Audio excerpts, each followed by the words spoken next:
Hey everybody, I'm Tom Vassell and welcome to Week in Review. This is a short video that we do each week where we tell you all the videos that we did here at the Dice Tower and what we think of them. So let's take a look, and here we go.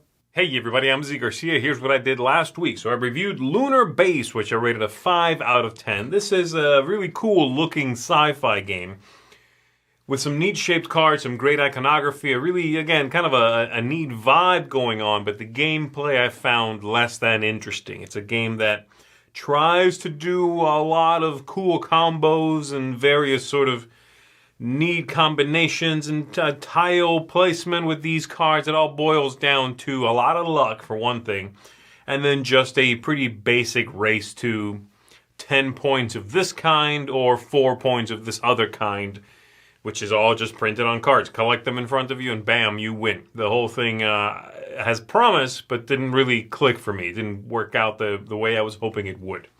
I reviewed San Francisco, which I rated a 6 out of 10. This one is a very interesting, simple game, one that's smaller than the box would suggest, but that had some clunky mechanisms along the way. And I thought it could have been a little more streamlined, a little simpler, and delivered a cleaner sort of shot of energy and interest without some of the things that are in there right now that just kind of get in the way and feel mechanical for mechanism's sake. It's one I'd love to see reworked maybe a little bit into a different spin, a 2.0, a San Francisco the card game or something, and I think I would enjoy that a little more. And then lastly, I reviewed District Noir, which I rated a 7 out of 10. This is a 2-player only game. Some set collection in there, some push your luck, a really clever idea of either trailing a card, leaving a card on the table, or taking a set of cards, but you have to take the latest played thing. And so you're playing this sort of game of chicken with your opponent as to when you bow out of that round and just go ahead and take.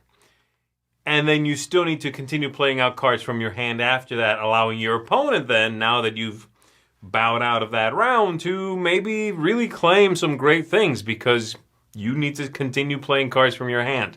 It's a weird thing. It's a quirky little game, but it's lightning quick, takes about 15 minutes, and it is clever. Not one I want to play all the time. One that I think ultimately is going to suffer a little bit from replayability. But it's got a great look, it's got some charm in there, and it is different than a lot of other 2-player games. So District Noir gets a thumbs up from me. And that's it, folks. That's going to do it. My name is Z Garcia. I'll catch you on the next one. Hey folks, Chris here. This week I was in 2 reviews, a bunch of live plays and stuff that happened this last week. So in terms of reviews, I was in 2, the first of which was Endless Winter, which I gave an 8.5. I like this one a lot, and it keeps growing on me the more that I play it. It is fantastic. It's a worker placement game of sorts where you're using cards in a deck-building fashion to boost actions, and I really like what's going on. Beautiful. I do feel like the deluxe version's a little bit overproduced, but not in a terrible way. But the regular-sized box, I'm glad there's a more regular-sized box of it. Anyway, Endless Winter, fantastic game. I'm looking forward to diving into it more. The second review was Crusaders, Thy Will Be Done expansion, Divine Influence. This is a smaller box expansion. Well, it's thinner, I should say. I like it a lot. It's a 9 because it adds to the game. It adds some good strategic meat for people who are familiar with the game. I would hesitate to teach it to every new person that I'm introducing Crusaders to, but I think if you are playing with experienced gamers, it would not be that hard. So I think it's a useful expansion, especially if you love the game. A 9 out of 10, the same rating I give the game, because I could play with it, I could play without it. I think I'd be happy either way, but if I'm going to play with experienced people, I think I'll throw it in. So that's been my week. What does Mike say at the end of these? Let's make it moving! Another week in review. All right, so I took a look at the Crusaders expansion with Chris and Wendy. They were showing me the game, and I actually played it for the first time with the expansion added in. I think it adds a bunch of interesting new cool stuff to it, but it's not really my kind of game. This is a 7.5 for me. Also took a look at Deal with the Devil. This is a game that has a little bit of social reduction, trying to steal people's soul as the devil, but it's an extremely punishing Euro game with lots of Euro mechanics, and just the negative points in it made it pretty down for me, so that is a 5 overall for me as well. And that is the things that I looked at this week. Hi, I'm Wendy Yee, and this week I reviewed 4 games. The first one is Deal with the Devil. I gave it a 4. It is very punishing. It doesn't quite know what genre of game it is. And I just overall didn't find it fun. And I felt like every mechanism that it included, which was a lot, they just didn't really do well. But I do think it was an interesting, I guess, art project or experimental project. So that's cool. But the actual gameplay, I didn't find any enjoyment in. I gave San Francisco, a Reiner Knizia game, a 6. The production of it, the buildings were cute, but overall I didn't find that the game had good decisions.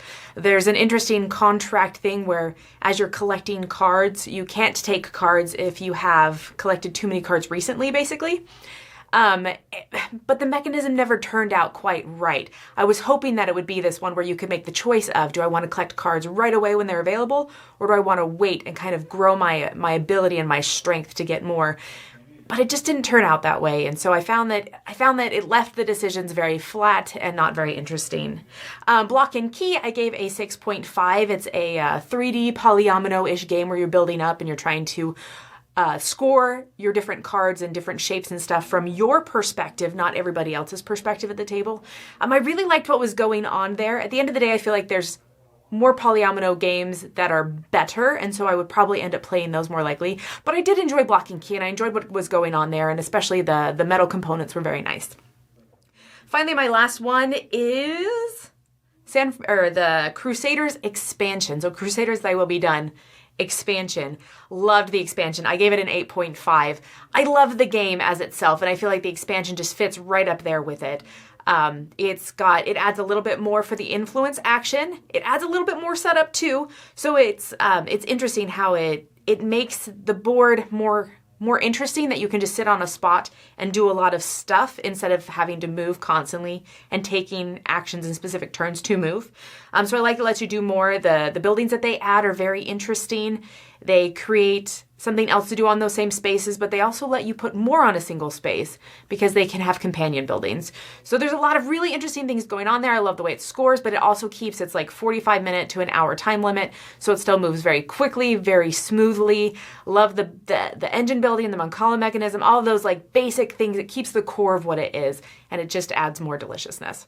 So I'm Wendy Yee. Thanks for joining me today, and that's what I reviewed this week. Hey there, everybody. It's Mike Delisio, and this week I reviewed 4 games. Starting off with Deal with the Devil. This is a game from CGE that has a very ambitious design. Unfortunately, it's one that did not work well for me at all. I gave it a 4 out of 10.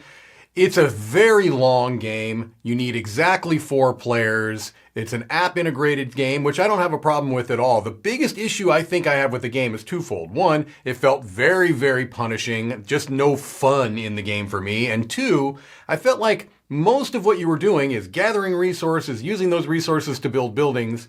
That was a very short part of the game, and then the game grinds to a halt so that you can do this elaborate trading mechanic, and then there was an Inquisition that took up a lot of time, but it really felt like much ado about nothing. Just didn't work for me. Up next was San Francisco, which is a Reiner Knizia designed card game, and it has a nice production. It's maybe even more produced than I would expect for what's essentially a card game. And I gave this a 6 out of 10. I could not quite recommend it. I felt like there were too many turns where you are not really able to do a whole lot other than add a card to a market for other players to exploit and use. A little bit clunky, which is something I almost never say about Knizia games. The way the contracts work did not feel elegant to me, so this one just kind of missed the mark for me. Up next is District Noir, which I gave a 7.5 out of 10, a seal of approval on this one. A small card game. I really think of it as more of a micro game, 2 players, where there's some really clever little card play decisions you make. I feel like it's a subtle game, very, very quick. It's a re-implementation of an earlier game, I believe, called Throne and Grail that I had not played, but this is a beautiful little production. Again, very quick, very snappy, clever card game. And then finally, Endless Winter, Paleoamericans. I gave this a 9 out of 10, a seal of excellence. And this is one that could even raise in estimation because I haven't played with different expansions that have come with it. I've just really played with the base game. This is a game that has a lot of boxes checked for me. It's deck building, which I don't always love, but done in a way that I think really works. Worker placement. It's got a lot of different elements going on. It's actually a bit of a table hog. That's one of the negatives. But all of these disparate elements come together for a cohesive whole for me. A game that I really look forward to digging deeper into and finding more of the kind of subtle design elements. I like all the high level stuff. Even just on my first few plays, I really like it. And I have a feeling there's more there to it, more to explore, and I'm looking forward to that. All right, well, that was my week. Let's keep it moving. Let's make it moving. Let's keep it moving. Okay, so I was part of the big Deal with the Devil review, and like everyone else, I didn't like it at all. I think it's a neat experiment, a really cool theme, a lot of interesting ideas, but ultimately it's really, really not fun to play. 4 out of 10. Block and Key, I like the concept of putting blocks out and building these patterns, but there was a couple problems with it. I don't like having to crouch to see it. I felt like there's just a lot of things I didn't like. 5 out of 10. That old Wallpaper from AEG, I like the idea of wallpaper, building a wallpaper in front of you. I like the idea of playing numbers to get it, but it just felt a little random and not a lot of choices really mattered. It's okay. 6 out of 10.